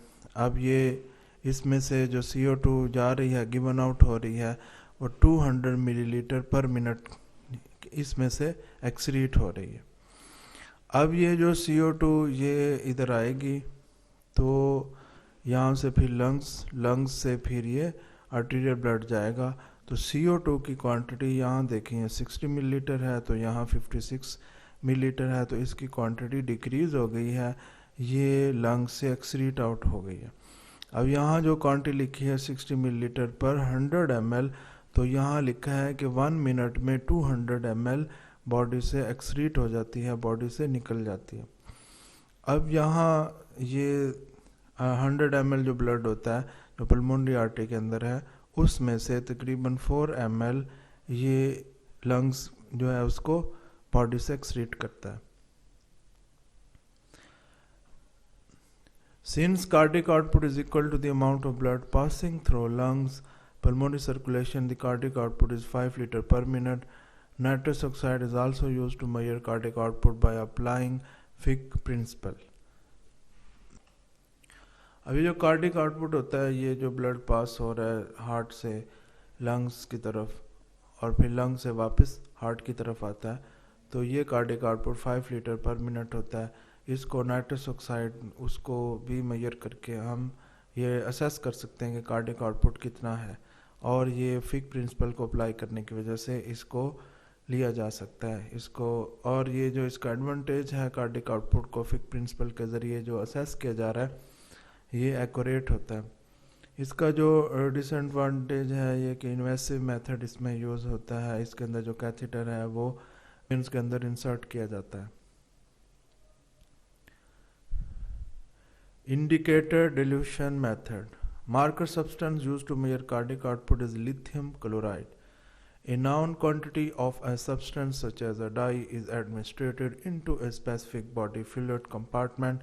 These substances are called the marker substance or indicator. After administration into the fluid compartment, the substance is allowed to mix through with the fluid. Then a sample of fluid is drawn and the concentration of the marker substance is determined. Radioactive substances are other substances whose concentration can be determined by using a colorimeter are generally used as a marker substances. अब ये cardiac output को assess करने के लिए एक marker भी use किया जा सकता है जिसको ब्लड के अंदर इंजेक्ट किया जाता है। तो इसको मेजर करने के लिए जो मार्कर यूज़ होगा वो लिथियम क्लोराइड होगा। लिथियम क्लोराइड की एक नाउन सब्सटेंस जो कि हमें पता होगी कि कितनी क्वांटिटी के अंदर हम बॉडी के अंदर इंटर कर रहे हैं, तो उसको एक स्पेसिफिक फ्लूइड कंपार्टमेंट के अंदर इंटर कर दिया जाएगा। इस जो लिथियम क्लोराइड है इसको मार्कर सब्सटेंस भी कहते हैं, इसको इंडिकेटर भी कहते हैं। अब ये जो फ्लूइड कंपार्टमेंट है उसमें इंटर करने के बाद ये जो सब्सटेंस है ये इसको टाइम दिया जाएगा कि अच्छी तरह जो फ्लूइड है उसके साथ मिक्स हो जाए। उसके बाद इस फ्लूइड का सैंपल लिया जाएगा और उसकी कंसंट्रेशन ये असेस की जाएगी कि कितनी कंसंट्रेशन में ये मौजूद है। इसको कलोरीमीटर वगैरह जो एक एनालाइज़र होता है, इंस्ट्रूमेंट होता है, उसके ज़रिए इसकी क्वांटिटी को मेजर किया जा सकता है। अब इसको जो एक इंडिकेटेड डिल्यूशन मेथड है इसको असेस करने के लिए जो फार्मूला यूज़ होगा वो है V = m/c। V volume of fluid in the compartment, कि उस कंपार्टमेंट के अंदर कितनी क्वांटिटी के अंदर वॉल्यूम मौजूद है फ्लूइड का। m से मास और total quantity of marker substance injected. c से concentration of the marker substance in the sample fluid. अब इसको करेक्ट करने का भी एक फैक्टर है, some amount of marker substance loss through urine during distribution, so the formula is corrected as follows. अब कुछ जो होगा जैसे वो जिस फ्लूइड कंपार्टमेंट के अंदर बॉडी के अंदर इसको ऐड किया गया है तो कुछ उसमें से जो मार्कर होगा वो जो जैसे यूरिन है ये एक्सक्रीट करती है सब्सटेंस को, तो यूरिन किडनी बॉडी से रिलीज़ करते हैं सब्सटेंसेस और उसको एक्सक्रीट करते हैं, फिल्टर करते हैं। तो उसको करेक्ट करने के लिए इसका जो फार्मूला यूज़ होगा वो volume is equal to m minus amount of substance excreted over c। Uses of indicator dilution method के अंदर अब ये जो मेथड यूज़ किया जाता है, ये मेजर किया जाता है एक्स्ट्रा सेलुलर फ्लूइड वॉल्यूम को, प्लाज्मा वॉल्यूम को and the volume of the total body water. अब ये जो मार्कर ऐड करेंगे तो उसके कुछ करेक्टरिस्टिक्स हैं। अब इसको जो ऐड किया जाएगा ये मस्ट बी नॉन टॉक्सिक होना चाहिए, ये ना हो कि ये बॉडी के लिए हार्मफुल हो। अब इसको जिस फ्लूइड कंपार्टमेंट में ऐड करेंगे तो इसको फिर थोड़ा टाइम देंगे, एक रीज़नेबल टाइम के लिए उसको उस फ्लूइड कंपार्टमेंट के अंदर ऐड करेंगे। और ये जो फ्लूइड कंपार्टमेंट जो है उसके अंदर ये मस्ट इसको मिक्स भी करना है, मिक्स भी होना चाहिए। अब ये ऐसा सब्सटेंस यूज़ नहीं करना है, ऐसा मार्कर जो कि बहुत जल्दी एक्सक्रीट हो जाए बॉडी से। अब ऐसा हो कि जैसे हमने टेस्ट कर लिया है, इसकी कंसंट्रेशन को मेजर कर लिया है, तो उसके बाद ये कम्प्लीटली बॉडी से एक रीज़नेबल टाइम के अंदर बॉडी से एक्सक्रीट हो जाए। अब इसका जो ऐसा रिएक्शन नहीं होना चाहिए कि इसका जो कलर है बॉडी फ्लूइड का वो इसको चेंज कर दे, और जो बॉडी फ्लूइड का वॉल्यूम है वो भी चेंज नहीं होना चाहिए। अब इसका जो एडवांटेज है वो ये है कि रिज़ल्ट इसका एक्यूरेट होता है, और डिसएडवांटेज है कि ये एक इन्वेसिव मेथड है जिसके अंदर जो इंजेक्ट किया जाता है मार्कर को बॉडी के अंदर। Thermodilution technique. Cardiac output can also be measured by thermodilution technique or thermal indicator method. In this method, a non-volume of cold sterile solution is injected into the right atrium via inferior vena cava by using a catheter. Cardiac output is measured by determining the resultant change in the blood temperature in pulmonary artery. अब इसके अंदर एक थर्मोडाइल्यूशन technique के ज़रिए भी cardiac output को assess किया जा सकता है। उसमें यह है कि जो कोल्ड स्टीराइल सोल्यूशन है उसको इन्फीरियर वेना केवा के अंदर इंजेक्ट किया जाता है, जो कि फिर राइट एट्रियम में आता है और फिर उसके बाद पल्मोनरी आर्टरी में आता है। तो अब उसके जो ब्लड का जो टेम्परेचर चेंज होगा उसको असेस किया जाता है। For this purpose 2 transmitters temperature transducers are also used. One of them is placed in the inferior vena cava and the second one is placed in pulmonary artery. A pulmonary artery catheter is used to place the thermistors in their positions. अब इस purpose के लिए 2 transmitters use किए जाते हैं। एक जो है उसको इन्फीरियर वेना केवा में प्लेस कर दिया जाता है और दूसरे को जो पल्मोनरी आर्टरी है उसके अंदर प्लेस किया जाता है। A known quantity of cold saline or cold dextrose solution is injected into inferior vena cava.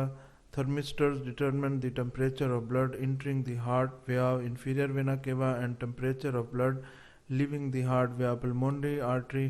From the values of temperature, cardiac output is measured by applying indicator dilution technique.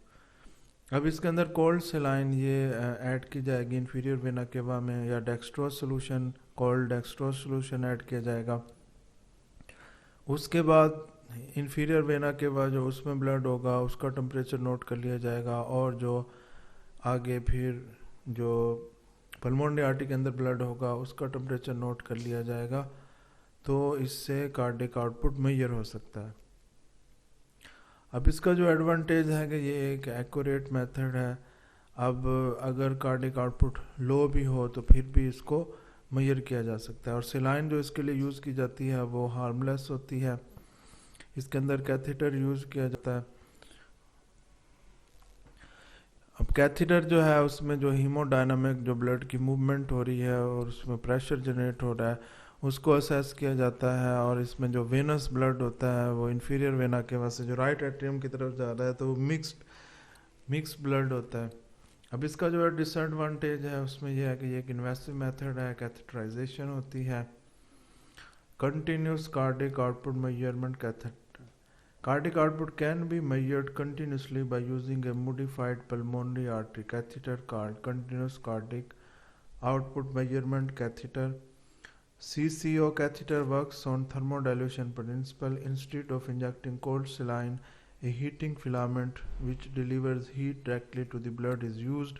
The heating filament is fitted to the ventricular portion of the catheter.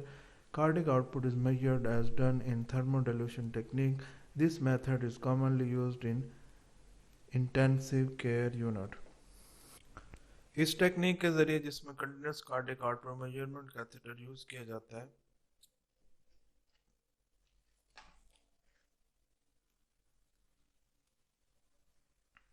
अब इसमें बजाय के हम cold saline को inject करें, इसके अंदर heating filament जो है वो यूज़ किया जाता है, जो कि हीट डायरेक्टली ब्लड को देता है। अब ये जो हीटिंग फिलामेंट होता है, ये जो वेंट्रिकुलर पोर्शन होते हैं कैथेटर के, वहाँ फिट किया जाता है।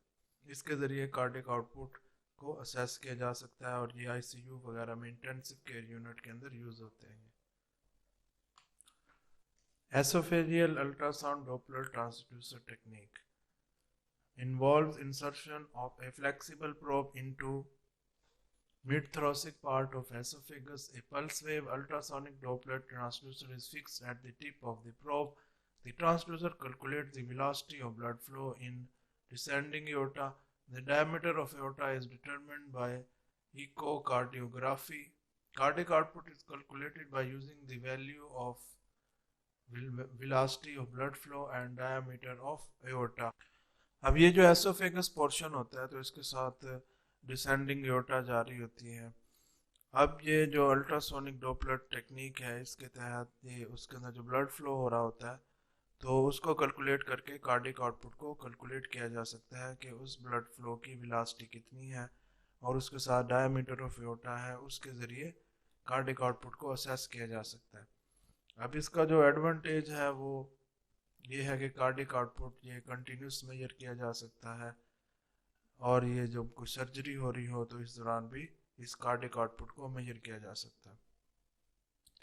अब ये इसका डिसएडवांटेज ये है कि ये एक इन्वेसिव मेथड है और इसका रिजल्ट लेस एक्यूरेट है। Doppler echocardiography is a method for detecting the direction and velocity of moving blood within the heart. This is also a popular method to measure cardiac output. Echocardiography is a diagnostic procedure which uses ultrasound waves more than 20,000 to produce the image of the heart muscle. Ultrasound waves such reflects or echo of the heart can determine the size, shape, movement of the valves and chambers and flow of blood through the heart. During echocardiographic examination, the patient lies bare chest on the examination table. A special gel is spread over the chest to help the transducer make good contact and slide smoothly over the skin. अब ये जो device use की जाती है Doppler echocardiography, तो ये detect किया जाता है कि इसके अंदर जो ब्लड है वो किस डायरेक्शन में और किस वेलोसिटी से मूव कर रहा है, और उसके साथ साथ इसके जो मसल है उसका साइज, शेप, और इसके अंदर जो वाल्व्स मौजूद होते हैं हार्ट के, उनकी मूवमेंट को, और इसके अलावा चैम्बर्स जो हैं उनके स्ट्रक्चर को, और जो ब्लड फ्लो कर रहा है हार्ट से, तो इन सारी चीज़ों का ये डॉपलर इकोकार्डियोग्राफी से पता चल जाता है। और उसमें कोई किसी किस्म की कोई वाल्व में प्रॉब्लम हो, कोई उसके जो मायोकार्ड इन्फाक्शन हो रहा हो, या उसके जो मसल्स हैं, जो क्रोनी आर्टरीज उनको ब्लड सप्लाई कर रही हैं, उनमें किसी किस्म का प्रॉब्लम हो, और या फिर कोई हाइपरट्रॉफी हो रही हो, या कोई हार्ट का पार्ट या हार्ट का चैम्बर प्रॉपर वर्क ना कर रहा हो, तो इकोकार्डियोग्राफी एग्जामिनेशन से पता चल जाता है। एक प्रोब है जो कि चेस्ट के ऊपर रखी जाती है और जेल यूज़ की जाती है, जो कि प्रोब की मूवमेंट को इजी करती है, फ्रिक्शन को ख़त्म करती है, और एक जो इलेक्ट्रिसिटी की कंडक्शन है उसको बेहतर करती है। The transducer is a small hand operated device which is attached to machine by a flexible cable. The transducer is placed against the chest. The transducer produces and direct ultrasound waves into the chest. अब ये जो transducer use किया जाता है, जिसकी probe होती है, उसको चेस्ट पे रखा जाता है, तो वो अल्ट्रासाउंड वेव्स चेस्ट के ऊपर प्रोड्यूस करता है और उसका इमेज लेता है. Some of the waves get reflected back to the transducer.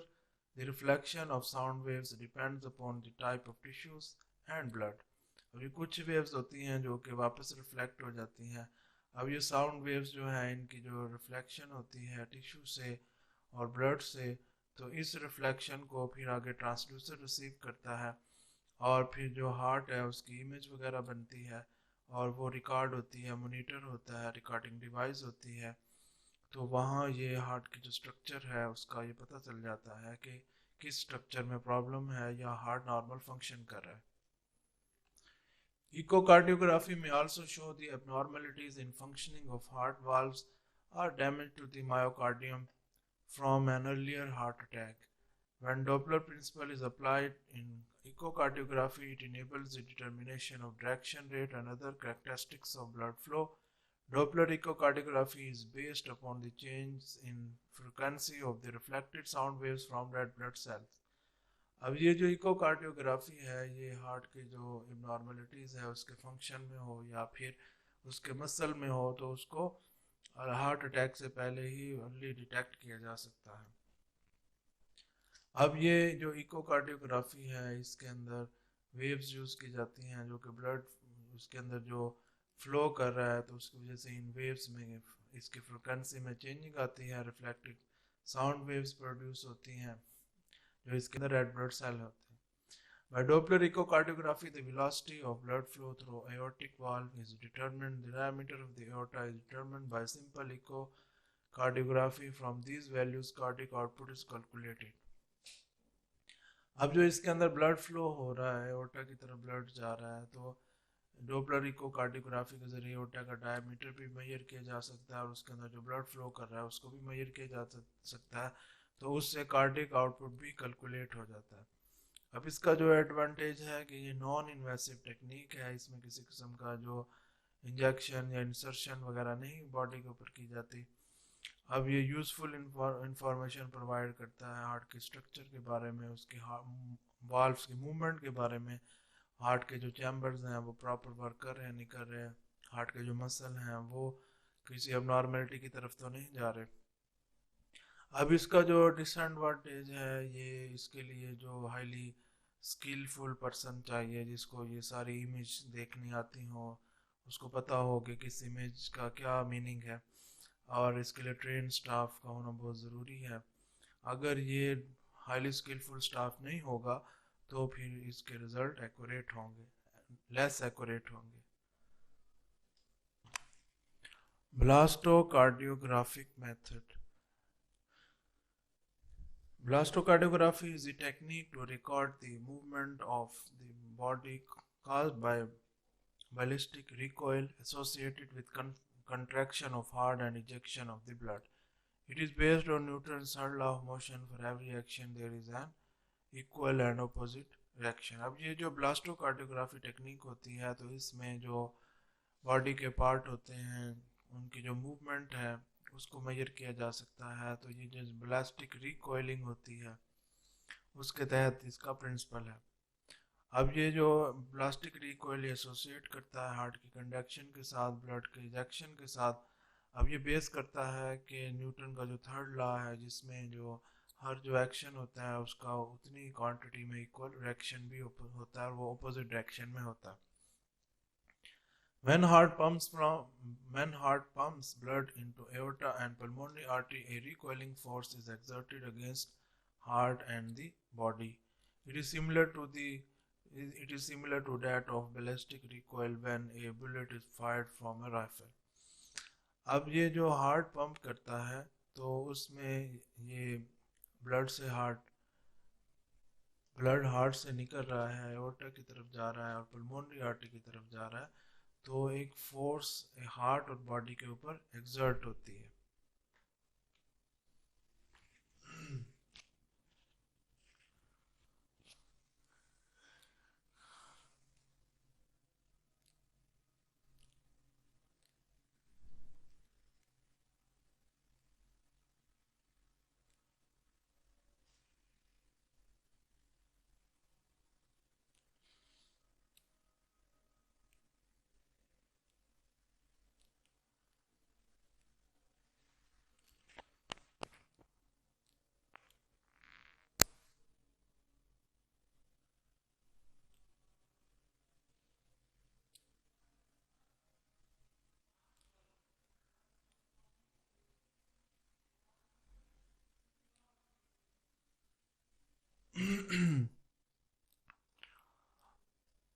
Force exert होने की वजह से जो आर्टरीज हैं उनके अंदर ब्लास्टिक रिकॉइल पैदा होती है, कि एक रिकॉइल मूवमेंट उनके अंदर पैदा होती है। वो इसी तरह जैसे एक राइफल से जो बुलेट फायर की जाती है तो फिर ऑपोजिट डायरेक्शन के अंदर और इक्वल अमाउंट में उसको जर्क लगता है, तो इसी तरह ब्लास्टिक रिकॉइल प्रोड्यूस होती है। ब्लास्टिक रिकॉइल की वजह से जो पल्सेशन है वो फील होती है जो आर्टरीज है उनके अंदर। Pulsation due to the ballistic recoil can be recorded graphically by making the subject to lie on a suspended bed movable in the long axis of the body. The cardiac output is determined by analyzing the graph obtained. अब ये जो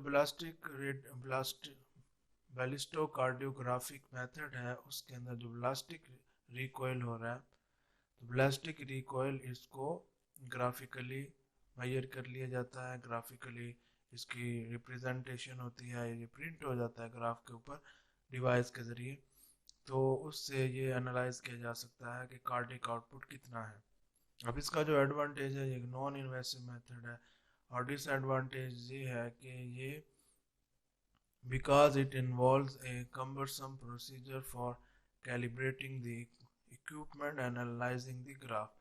अब जो graph है उसको analyse करने के लिए ये एक एक्सपर्ट का होना ज़रूरी है। अगर एक्सपर्ट नहीं होगा तो वो ग्राफ को एनालाइज नहीं कर सकेगा कि इस वक्त ये कार्डिक आउटपुट कितना है, और इसका जो इक्विपमेंट होता है उसकी कैलिब्रेशन की जाती है, और इस वजह से इसके जो रिजल्ट हैं वो लेस एक्यूरेट हैं।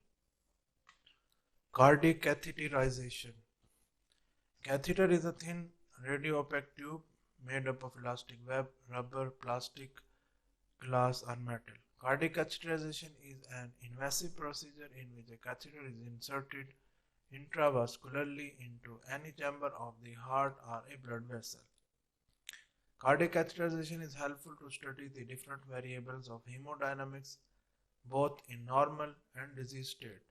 Cardiac catheterization was discovered by a German medical student, Werner Forsman, who practiced this technique first on himself. अब ये जो कार्डिक कैथेटराइजेशन होती है ये एक रेडियोपैक ट्यूब होती है जो कि elastic web, rubber, plastic, glass या मेटल से मिलकर बनी होती है। कार्डिक कैथेटराइजेशन ये एक इन्वेसिव प्रोसीजर है जिसके अंदर एक कैथेटर ये ब्लड वेसल के अंदर या हार्ट के अंदर इंसर्ट किया जाता है।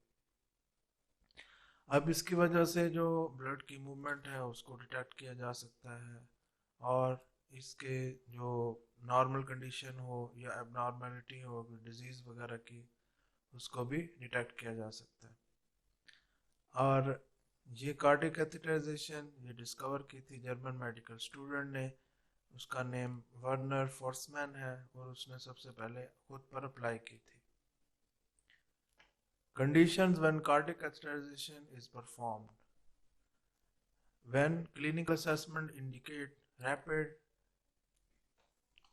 deterioration of patient's health and immediate treatment. This is the most common condition when cardiac catheterization is needed. अब कोई क्लिनिकल असेसमेंट ऐसी हो जिसके अंदर पेशेंट को रैपिड ये पता चलाना हो कि इसको मसला क्या है, फ़ौरन उसकी ट्रीटमेंट की जा रही हो या करनी हो उसकी, तो फिर कार्डिक कैथेटराइजेशन की जाती है। अब कोई कार्डिक डिजीज़ हो पेशेंट की तो उसमें भी कार्डिक कैथेटराइजेशन की जाती है, जिसको सस्पेक्ट किया जा रहा हो या समझा जा रहा हो कि इसे कार्डिक डिजीज़ है। Whenever there is a need to determine the anatomical and physiological status of heart and blood vessel, जब भी ये देखना हो कि हार्ट ये इसके जो एनाटमी है या फिजियोलॉजी है, ये इसकी कंडीशन क्या है, इसके जो मसल्स हैं वो प्रॉपर वर्क कर रहे हैं, इसके जो वॉल्व्स हैं वो प्रॉपर वर्क कर रहे हैं, इसके अंदर जो ब्लड फ्लो कर रहा है वो प्रॉपर कर रहा है या नहीं कर रहा, या किसी किस्म की अबनॉर्मलिटी ब्लड वेसल के अंदर हो तो उसको कार्डिक कैथेटराइजेशन के जरिए देखा जा सकता है। Procedure of catheterization. Cardiac catheterization is performed by insertion of catheter into the peripheral blood vessel through skin by needle puncture. The procedure is called percutaneous insertion of catheter. अब ये जो catheter inter किया जाता है तो फिर puncture की जाती है स्किन की और ब्लड वेसल के अंदर, पेरिफेरल ब्लड वेसल है वहाँ कैथेटर को इंटर कर दिया जाता है. Left heart catheterization. Left heart catheterization is done by passing a catheter through femoral artery, brachial artery, or axillary artery. Catheter is guided into left ventricle under fluoroscope observation via aorta. From left ventricle, the catheter is advanced into left atrium. अब ये इसके ऊपर एक fluoroscope लगी होती है जो कि ये जैसे एक्सिलरी आर्टरी, ब्रेकियल आर्टरी या फिमोरल आर्टरी के ज़रिए ये इन आर्टरी में इंटर किया जाता है और फिर ये आगे फ्लोरोस्कोप के ज़रिए ऑब्जर्व करके इसको फिर आगे देखा जाता है कि ये हार्ट के किस चैम्बर की तरफ जा रहा है. इन पेशेंट विद एओर्टिक स्टेनोसिस और prosthetic valve the direct left ventricular puncture is performed. अब ये जो पेशेंट जिनको एओर्टिक स्टेनोसिस होती है, ये हार्डनेस ऑफ एओर्टा को एओर्टिक स्टेनोसिस कहते हैं, या फिर प्रोस्थेटिक वाल्व हो जो कि आर्टिफिशियल वाल्व हार्ट के अंदर लगाया जाता है उसे प्रोस्थेटिक वाल्व कहते हैं. तो अगर इनमें कोई ये पेशेंट ये वाले हों जिनमें ये दो प्रॉब्लम्स हों या ये दो कंडीशंस हों तो फिर डायरेक्ट लेफ्ट वेंट्रिकल जो होता है उसके अंदर पंक्चर करके कैथेटर को इंटर किया जाता है. Under local anesthesia, a needle with a catheter is inserted through the thoracic valve at the level of apex beat. When the needle enters left ventricle, the catheter is advanced through the needle into left ventricle and the later the needle is removed. अब ये जो patient होता है उसको conscious करके mean के उसको जो लोकल एनेस्थीसिया है वो उसी पार्ट को अनकॉन्शियस करेंगे जिस पार्ट पे ऑपरेट करना है, जो पार्ट इन्वॉल्व होगा. तो फिर नीडल जो कैथेटर की है ये थ्रोसिक वाल्व की और जहाँ पे एपेक्स बीट होती है हार्ट की उस जगह पे ये इंसर्ट की जाती है. अब ये जो नीडल है ये लेफ्ट वेंट्रिकल में इंटर करती जाती है और कैथेटर को लेफ्ट वेंट्रिकल तक पहुँचाया जाता है. जब कैथेटर लेफ्ट वेंट्रिकल तक पहुँच जाएगा तो फिर नीडल को रिमूव कर दिया जाएगा. Latest technology includes catheterization through radial artery which is called transradial catheterization. अब जो latest technology आ रही है तो उसमें radial artery के जरिए catheterization की जाती है. Right heart catheterization is usually performed by venous puncture via femoral vein. Catheter can also be introduced via internal jugular vein, subclavian vein और मीडियल वेन. अब ये जो वेन्स के नेम लिखे हैं इनके ज़रिए ये राइट हार्ट कैथेटराइजेशन की जाती है. कैथेटर इन वेन में इंटर किया जाता है और फिर ये फ्लोरोस्कोप के ऑब्जर्वेशन के ज़रिए इस कैथेटर को राइट एट्रियम तक पहुंचा दिया जाता है. राइट एट्रियम से फिर ये राइट वेंट्रिकल की तरफ वाल्व के ज़रिए चला जाएगा और वहाँ से फिर ये पल्मोनरी आर्टरी की तरफ इसको मूव कराया जाता है. तो इस तरह राइट हार्ट कैथेटराइजेशन होती है. Uses of right heart catheterization. Cardiac catheterization is useful for both diagnostic and therapeutic purpose. It gives crucial information about the need of cardiac surgery, coronary angioplasty, and other therapeutic procedures. It also gives information about anticipated risks and reversibility in the patient's condition during cardiac surgery or other therapeutic interventions. अभी जो cardiac catheterization होती है इसे diagnose किया जाता है किसी disease को और उसकी फिर ट्रीटमेंट भी इससे की जाती है. अब ये जो कार्डियक सर्जरी होती है या कोरोनरी एंजियोप्लास्टी होती है.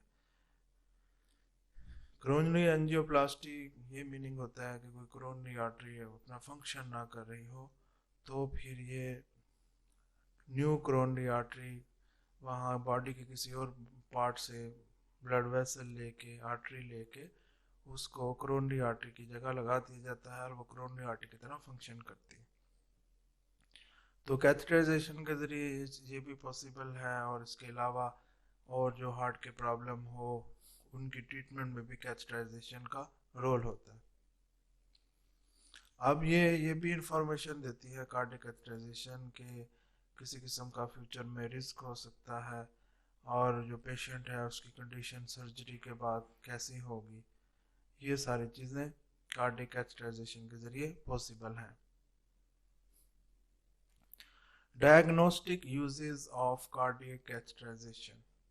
कार्डियक कैथेटराइजेशन के ज़रिए हार्ट की जो कंडीशन है उसको भी डायग्नोस किया जा सकता है। Blood samples are collected during cardiac catheterization to measure oxygen saturation and the concentration of ischemic metabolites like lactate. Cardiac output is measured by using Fick principle, indicator dilution technique or thermodilution technique during cardiac catheterization. अब ये जो blood sample होता है ये cardiac catheterization के ज़रिए heart से लिया जा सकता है, और वहाँ ऑक्सीजन की जो सैचुरेशन है उसको भी मेजर किया जा सकता है, ऑक्सीजन की जो ब्लड के अंदर क्वांटिटी है उसको भी मेजर किया जा सकता है, और इसके अलावा इस्कीमिक मेटाबोलाइट्स जो होते हैं जैसे लैक्टेट है जो कि ऑक्सीजन की डिफिशिएंसी करते हैं उसको भी असेस किया जा सकता है। कार्डिक आउटपुट है, इसको जैसे ये सारी टेक्निक पहले हम इनको डेप्थ में डिस्कस कर चुके हैं, इनसे कार्डिक आउटपुट असेस किया जा सकता है। Angiography is done with the help of catheterization. Angiography or arteriography is the diagnostic or therapeutic radiography in which the fluoroscope picture is used to visualize the blood filled structures like cardiac chambers, arteries and veins of heart and other blood vessels. By using a radio opaque contrast medium, it is used to determine the obstruction or occlusion of coronary blood vessel or other blood vessel. It is also used to determine the anomalies of coronary blood vessel.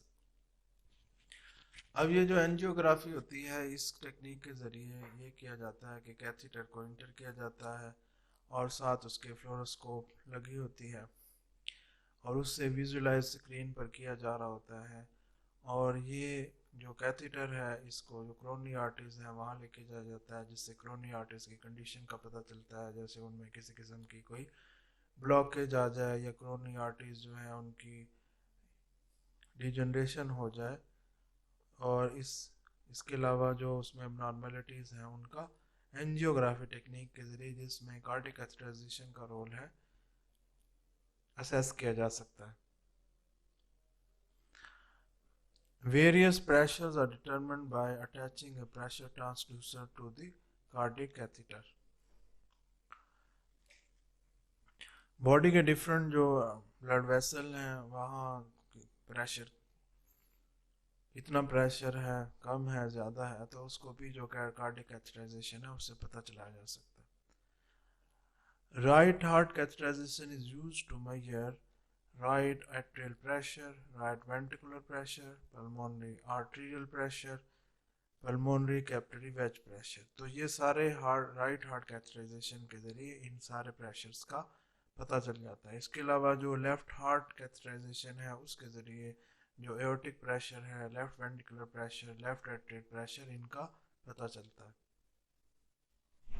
Therapeutic uses of cardiac catheterization, interventional cardiology।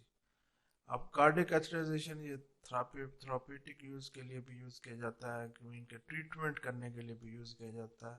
तो उसमें thrombolysis ये जैसे कोई thrombus formation हो जाती है तो उसको कार्डियक कैथेटराइजेशन के ब्रेक किया जाता है और उसको जो क्लॉट बना होगा उसको डिसॉल्व किया जाता है। अब जो कोरोनरी आर्टरी के जो पेशेंट होते हैं जिनमें कोरोनरी आर्टरी डिजीज़ होती है और वो एक्यूट मायोकार्डियल इन्फाक्शन उनमें हो रहा होता है, मीन के जो कार्डियक मसल है उसको ऑक्सीजन न्यूट्रिशन की सप्लाई प्रॉपर नहीं पहुंच रही होती कोरोनरी थ्रम्बस की वजह से, कोरोनरी ब्लॉकेज की वजह से, तो फिर कार्डियक कैथेटराइजेशन के ज़रिए जो क्लॉट फॉर्मेशन इसमें हुई होती है उसको रिमूव किया जाता है, उस क्लॉट को, और सर्कुलेशन को, ब्लड के सर्कुलेशन को वहाँ स्मूथ किया जाता है।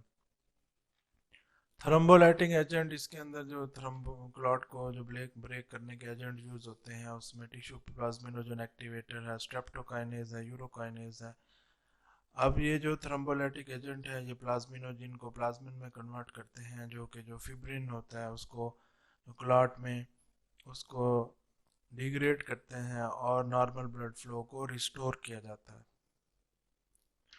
Percutaneous transluminal coronary angioplasty. Coronary angioplasty means the correction of narrowed or totally obstructed lumen of blood vessel by mechanical methods. In percutaneous transluminal coronary angioplasty, a narrowed coronary artery is dilated by inflating a balloon attached to the tip of the catheter that is introduced into the blood vessel. Sometimes a sterned expandable wire mesh is introduced into the corrected blood vessel by the catheter to keep the vessel in dilated state. अब ये जो परक्यूटेनस transluminal coronary angioplasty है, तो इसके अंदर एक inflated bone जो coronary arteries block हो रही हों तो उनमें डाला जाता है, जिनसे वो कोरोनरी आर्टरीज डायलेट हो जाती हैं और ब्लड फ्लो रिस्टोर हो जाता है। इसके अलावा जो स्टंट वगैरह डलते हैं उसमें वायर मैश होती हैं जो कि ब्लड वेसल्स के अंदर डाली जाती हैं और वो उसका डायमीटर को इंक्रीज करती हैं और ब्लड फ्लो को रिस्टोर करती हैं। Laser coronary angioplasty. Catheter is also used to emit laser light amplification of stimulated emission of radiation energy. Laser energy which is emitted into the occluded coronary artery vaporizes the atherosclerotic plaque in the diseased vessel. This technique is called laser coronary angioplasty. अब इसमें क्या होता है कि जो उसके अंदर जो लिपिड एकोमुलेशन वगैरह हो रही हो तो उसको लेज़र के ज़रिए उनको वेपराइज किया जाता है और कोरोनरी आर्टरी की ब्लॉकेज को ख़त्म किया जाता है और ब्लड के फ्लो को रिस्टोर किया जाता है।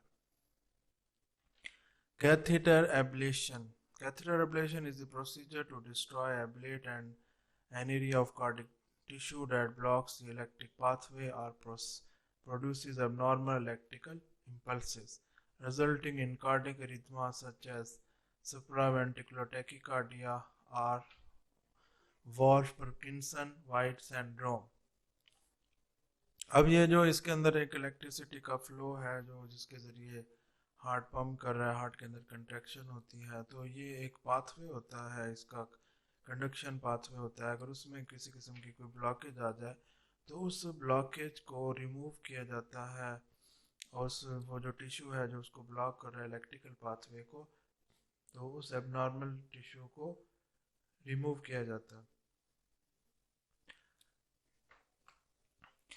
अब इसमें जैसे ये यहाँ कार्डिक अरिथमियाज की बात की गई है, तो इसमें जो एबनॉर्मल कार्डिक की मूवमेंट होती है उसको अरिथमिया कहते हैं, यानी कंट्रैक्शन एबनॉर्मल हो जाती है क्योंकि जो पाथवे है इलेक्ट्रिकल पाथवे वो यानी उसमें कोई एक्लूजन है, कोई टिश्यू है जिसकी वजह से वो ब्लॉकेज हो रही है, तो फिर जो हार्ट की जो कंट्रैक्शन होगी वो एबनॉर्मल हो जाएगी। अब इसमें जो कैथेटर है उसको जो सबक्लेवियन वेन या फेमोरल वेन वहाँ इंटर किया जाता है और फिर उसको राइट एट्रियम में पहुँचाया जाता है और फिर उसके बाद जो इलेक्ट्रोड की टिप होती है उस कैथेटर के साथ होती है, वहाँ से फिर रिकॉर्ड किया जाता है इलेक्ट्रिकल पोटेंशियल को।